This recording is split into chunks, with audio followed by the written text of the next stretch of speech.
धाकड़ खबर, बेखौफजुमा बेबाक अंदाज। धाकड़ खबर के न्यूज रूम से मैं आपके साथ हूं अकरम रईस खान। आज तक की तेज तर्रार एंकर्स में शुमार की जाती हैं चित्रा त्रिपाठी। कभी आपने देखा होगा वो बुलेट पर बैठकर चुनाव की कवरेज करने के लिए निकल जाती है, कभी आपने देखा होगा वो ट्रैक्टर पर सवार होकर किसान आंदोलन को कवर करने के लिए निकल जाती है, लेकिन जब कंपनी चाहती होगी तभी निकलती हैं। इसके अलावा किसान आंदोलन तो आज भी चल रहा है। और आजकल वो रोहित सरदाना की मौत के बाद शाम को 5 बजे होने वाले दंगल डिबेट शो को भी होस्ट करती हैं। उसमें भी आपने उनका वो तेज तर्रारपना देखा होगा। इनके पति हैं, जो मैं आपके सामने तस्वीर रख रहा हूं, अतुल अग्रवाल। ये भी पेशे से पत्रकार हैं, एंकर हैं, लंबे समय से पत्रकारिता में जुड़े हुए हैं, ऐसा ये दावा करते हैं। वर्तमान समय में हिंदी खबर के नाम से एक न्यूज चैनल है, उसके एडिटर इन चीफ हैं और उस पर एंकरिंग भी करते हैं। इनसे जुड़े हुए एक मामले का पटाक्षेप किया है नोएडा पुलिस ने। नोएडा पुलिस का कहना है कि इन्होंने झूठ बोला है, इन्होंने गलत बोला है, इनके साथ कोई लूट नहीं हुई है। असल में ये अपनी किसी महिला मित्र,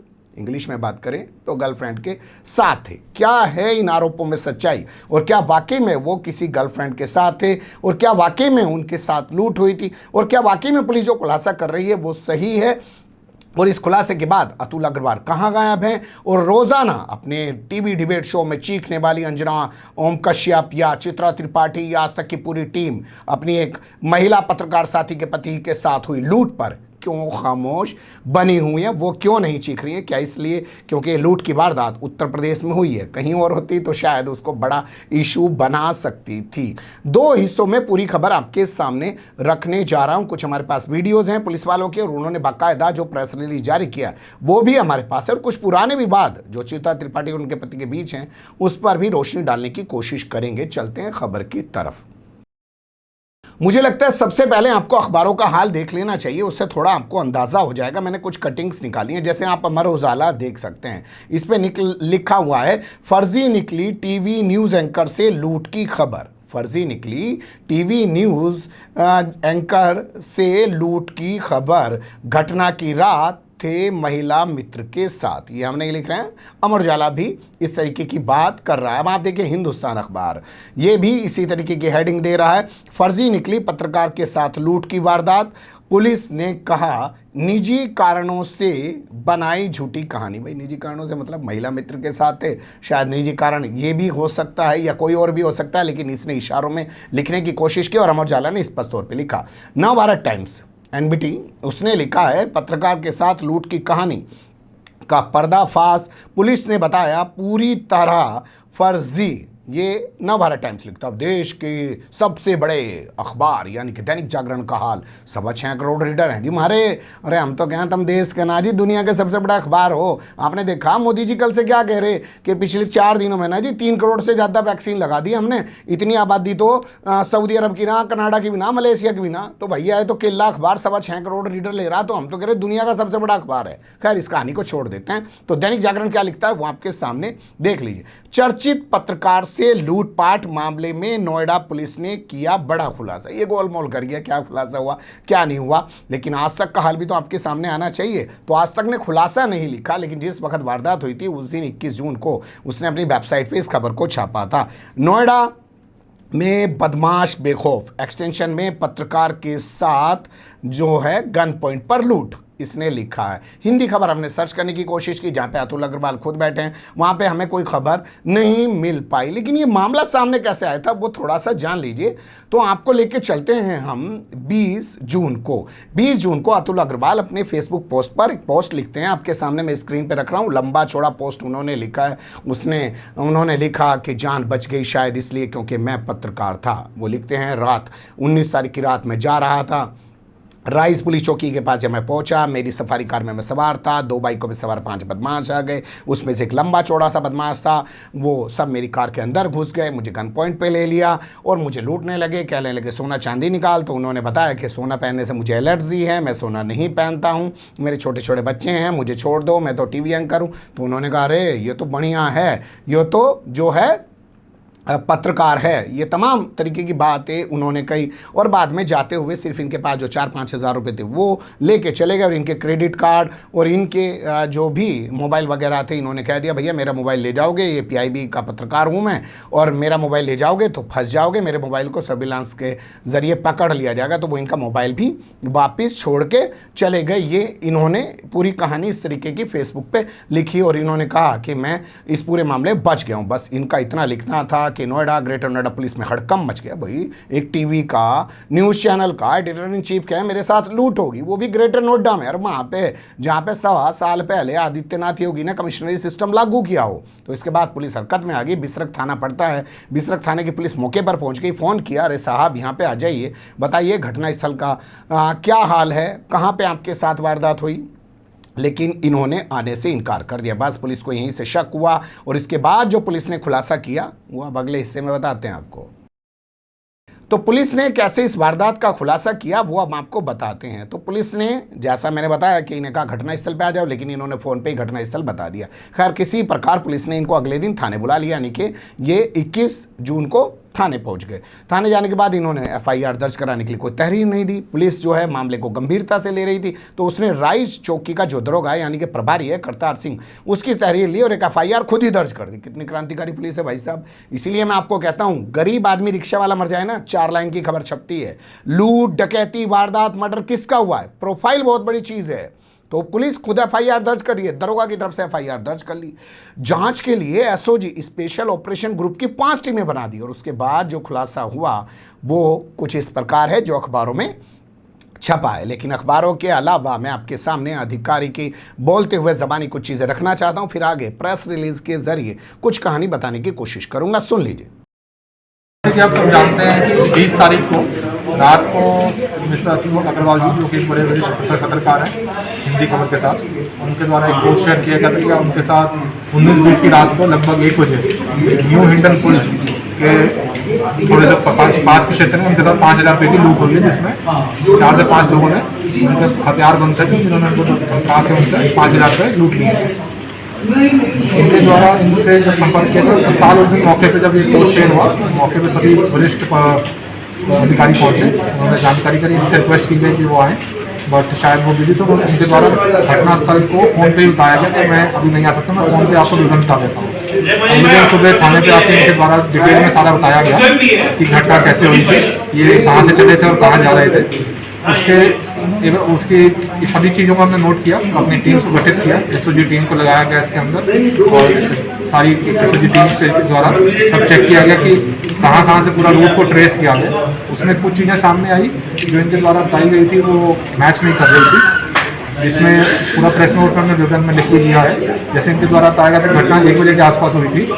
इनकी गाड़ी दूसरा मुख्य वो है, गाड़ी 12:53 के ऊपर 4 मूर्ति के पास दिखाई दी और 1:07 के ऊपर ये होटल में एंटर करती हुई इनकी फ़ोटो सीसीटीवी में कैप्चर हुई सेक्टर 121 में, जो कि पॉसिबल नहीं है कि गाड़ी अगर 0:53 पे 4 मूर्ति के ऊपर है, वहाँ से वाया परतला होते हुए अगर घटनास्थल पे आना भी है तो लगभग 15 मिनट के आसपास लगते हैं। अगर 40 से 50 स्पीड के आप स्पीड पे आते हैं तो वो वहाँ से घटना हो गई, वापस होटल में पहुँच जाना इतनी जल्दी नहीं हो सकता था।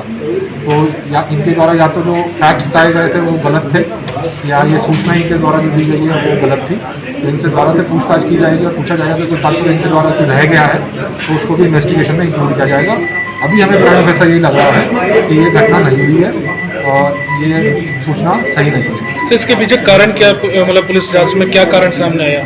जो थोड़ी बहुत इंटरोगेशन की गई उसमें ये समझ आया कि सेक्टर 45 में ये अपने किसी दोस्तों के साथ खाने पे गए थे, वहाँ से ये निकले हैं जल्दबाजी में घर की तरफ आ रहे थे। घर में ये 2 बार इन्होंने घर में 11 बजे और 11:50 अपनी सोसाइटी एंटर किए हैं, पर मात्र सिर्फ 10-10 मिनट ही अपने घर पर रहते हैं।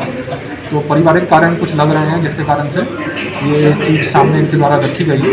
इनसे द्वारा से पूछताछ की जाएगी और आगे जो इसकी सच्चाई है उसमें और जानकारी दी जाएगी।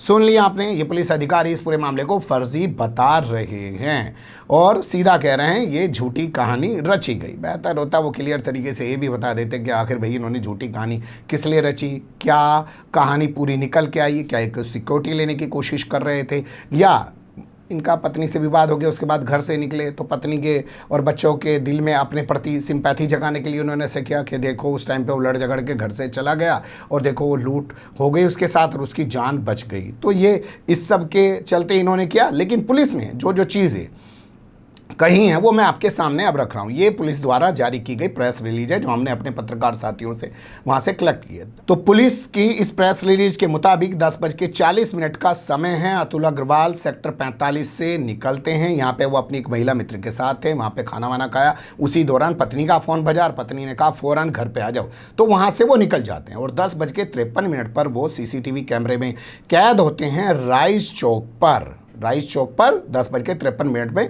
कैमरे पे कैद होते हैं, जबकि उन्होंने बताया था कि उनके साथ रात 1 बजे इस चौक पर लूट हुई है और वहाँ कितने बजे पहुँचे हैं? 10:53 पे ये पुलिस का कहना है। इसी तरीके से पुलिस ने और तमाम चीज़ें निकाली हैं। बताया गया आगे जब वो अपने घर पहुँच जाते हैं 11:01 पे, 10:53 पे राइस चौक पे दिखाई दिए और 11:01 पे अपने घर जो कि इको विलेज में स्थित है वहाँ घुसते हैं।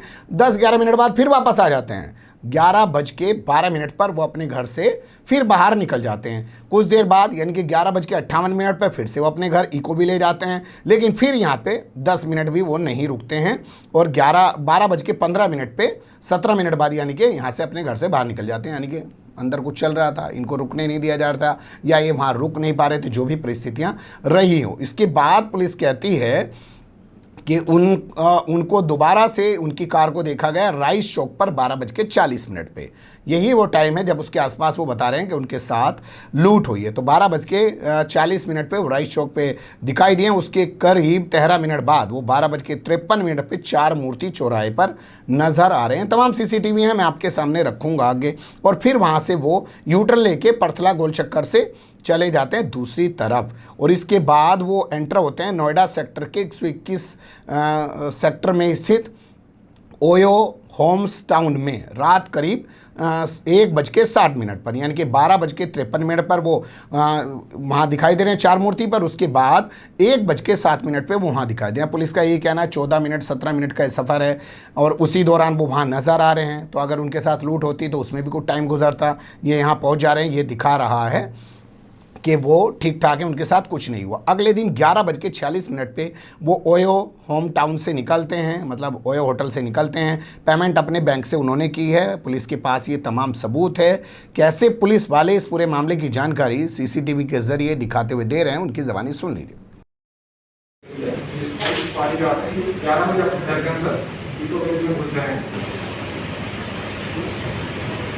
ये इनका टावर है, इसका टावर में 11:04 के ऊपर में टावर जाते हुए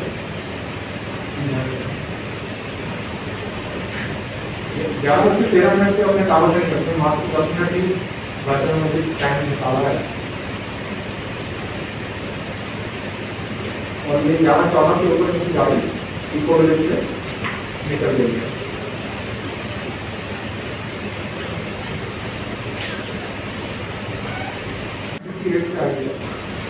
इको विलेज के अंदर